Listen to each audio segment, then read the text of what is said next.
એકવાર એક મોરે ચકલીને પૂછ્યું, તું મારી જેમ કળા નથી કરી શકતી, એ વાતનું તને ક્યારે દુઃખ નથી થતું? ચકલીએ કહ્યું, ક્યારેય નહીં, કારણ કે મારે કોઈને ઇમ્પ્રેસ કરવાના નથી હોતા. આપણી યાતનાનું એક કારણ સ્પેશિયલ બનવાની ઝંખના હોય છે. આપણને દુઃખ એ વાતનું નથી હોતું કે આપણે સામાન્ય કે ઓર્ડિનરી છીએ. આપણે એ માન્યતાથી પીડાઈએ છીએ કે સામાન્ય હોવું પર્યાપ્ત નથી.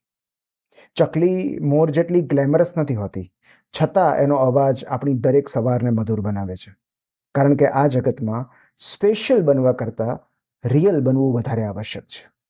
પુસ્તક તાઓ તે ચિંગમાં લાઓ ત્સે એક સુંદર વાત લખી છે.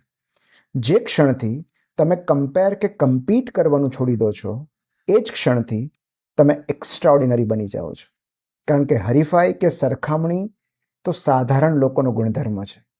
એક્સ્ટ્રાઓર્ડિનરી લોકો કમ્પેર કે કમ્પીટ નથી કરતા, તેઓ કન્ટ્રીબ્યુટ કરે છે, ક્રિએટ કરે છે, અને એમની એ જ લાક્ષણિકતા એમને અસાધારણ બનાવે છે.